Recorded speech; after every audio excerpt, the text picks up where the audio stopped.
Selamat datang di tutorial penggunaan aplikasi Srikandi versi ketiga. Pada kesempatan ini, kita akan mempelajari bagaimana cara membuat naskah dinas surat keluar secara elektronik melalui aplikasi Srikandi. Pertama, silakan teman-teman mengakses website Srikandi. Buka aplikasi Srikandi, kemudian lakukan login menggunakan akun yang telah terdaftar. Masukkan username, password, kode CAPTCHA, lalu klik tombol masuk. Nah, ini adalah tampilan beranda Srikandi. Yang pertama teman-teman lihat itu adalah logo instansi teman-teman ya. Ini sebagai contoh adalah pemerintah Kabupaten Nagan Raya. Nah, dalam membuat naskah dinas, yang pertama teman-teman lakukan adalah mendownload template naskahnya. Klik tata naskah dinas, lalu klik template naskah. Di sini teman-teman silakan cari jenis naskah apa yang teman-teman butuhkan. Contohnya surat dinas biasa, kemudian klik filenya atau download file Word-nya. Berikut ini adalah tampilan template yang telah disediakan oleh sistem. Di sini teman-teman silakan edit sesuai dengan kebutuhan. Contohnya, kop suratnya diganti sesuaikan dengan kop surat instansi Dinas Kependudukan dan Pencatatan Sipil Kabupaten Nagan Raya. Ini semuanya teman-teman bisa edit, kecuali yang ada logo dolar yang disertai dengan kurung kurawan buka tutup itu. Itu tidak bisa diedit atau dibuang ya.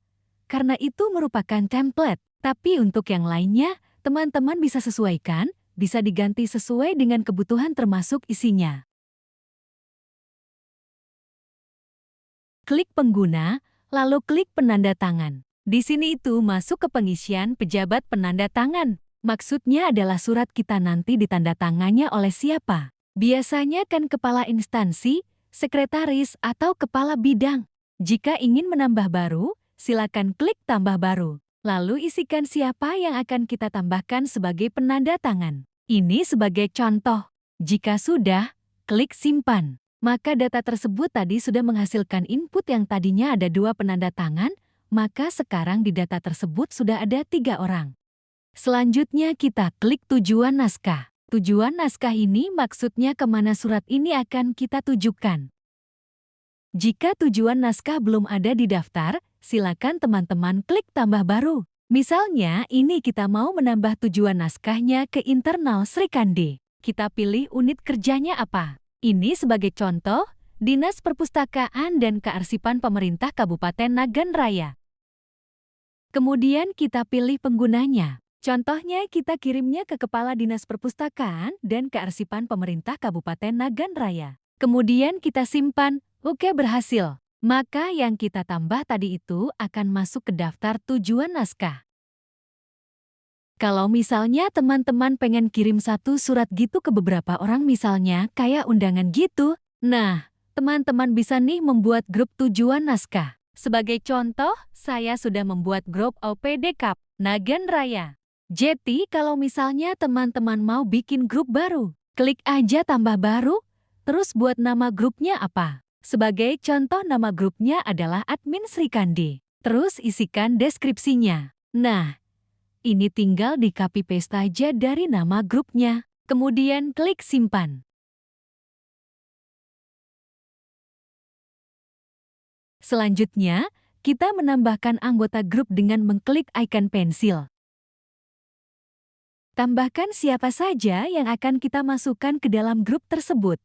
Dengan catatan, nama-nama yang akan kita masukkan ke grup tersebut telah diinput terlebih dahulu di bagian tujuan naskah. Jadi, kalau misalnya namanya belum ada di tujuan naskah, yang tahap sebelumnya, tidak bisa kita masukkan ke anggota grup. Ini contohnya. Kita masukkan Kepala Dinas Perpustakaan dan Kearsipan Pemerintah Kabupaten Nagan Raya sebagai anggota grup. Terus di sini kita bisa nambahkan beberapa orang, kemudian simpan. Klik OK. Scroll ke bawah, jangan lupa klik ubah, lalu klik OK sekali lagi. Nah, ini telah berhasil diinput ya. Berarti nanti akan ada 2 grup yang telah dibuat lengkap dengan anggota grupnya. Tahapan selanjutnya yaitu mengisi data verifikator. Nanti siapa yang akan memverifikasi konsep surat yang telah kita buat tadi? Apakah sudah benar atau tidak? Jadi biasanya verifikasinya itu adalah kepala satker atau instansi teman-teman. Jika kita mau menambahkan verifikator baru, silahkan diklik saja tambah baru, terus pilih siapa yang akan mau ditambahkan. Jika sudah, selanjutnya kita akan menambahkan tembusan, seperti yang disampaikan sebelumnya.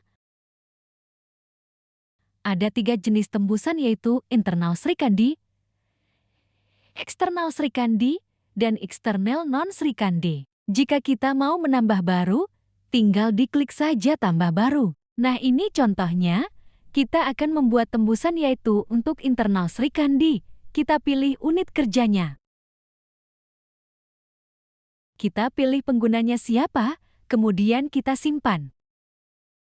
Setelah tadi kita mengunduh template naskah, membuat konsep surat, dan menginput pengguna seperti penanda tangan, tujuan, verifikator, dan tembusan, maka tahap selanjutnya itu adalah kita melakukan registrasi naskah keluar. Di sini kita mengisi form registrasi naskah keluar. Yang pertama yaitu dikirimkan melalui, kita isi nama unit kerjanya kita. Misalnya Dinas Kependudukan dan Pencatatan Sipil Kabupaten Nagan Raya. Kemudian untuk jenis naskahnya juga kita pilih apa jenisnya. Misalnya surat dinas biasa. Untuk sifat naskahnya ada biasa, terus rahasia. Silahkan dipilih saja. Untuk klasifikasi juga sesuaikan dengan isi suratnya kita. Selanjutnya yaitu ambil nomor untuk nomor naskah. Di sini masih ada XXX. Itu abaikan saja karena nomor ini masih sifatnya sementara. Kemudian kita isi perihalnya apa, dan isi ringkasannya apa. Selanjutnya kita ambil file naskah tadi yang sudah kita buat, dan kita upload. Klik browser, pilih file yang mau di-upload, lalu klik open. Kemudian jika ada lampiran juga silakan diisi. Tahapan selanjutnya yaitu kita mengisi tujuan. Tujuan surat kita ini mau kemana? Apakah tujuannya ke grup, ke internal atau ke eksternal Sri Kandi? Untuk tujuan, contohnya saja ya, ini kita pilih Kepala Dinas Perpustakaan dan Kearsipan. Selanjutnya kita scroll ke bawah, kita pilih verifikatornya siapa. Nah, untuk verifikator ini bisa pilih lebih dari 1 orang. Tapi dalam hal ini, kita pilih 1 aja. Untuk tipe tanda tangan, ada 2. Yaitu tanda tangan elektronik atau tanda tangan manual. Tapi dalam hal ini, biar gampang kita pakai tanda tangan elektronik saja. Kita pilih siapa yang akan menjadi tanda tangannya. Misalnya Kepala Dinas Kependudukan dan Pencatatan Sipil. Kemudian simpan. Jika sudah disimpan, maka akan masuk ke log naskah keluar. Di sini kita bisa melihat naskah kita itu sudah sesuai atau tidak dengan mengklik icon mata. Kita bisa melihat surat yang sebelumnya dibuat. Apakah isinya sudah sesuai atau belum? Tulisan yang di blok merah itu abaikan saja. Nanti tulisan tersebut menjadi hitam ketika telah ditandatangani. Jadi silakan diperiksa apakah isian surat telah sesuai atau belum. Jika sudah sesuai, teman-teman bisa langsung scroll ke atas lagi, kemudian klik kirim konsep. Jika sudah berhasil, maka surat tersebut sudah terkirim ke verifikator. Tahapan selanjutnya yaitu tahapan verifikasi surat.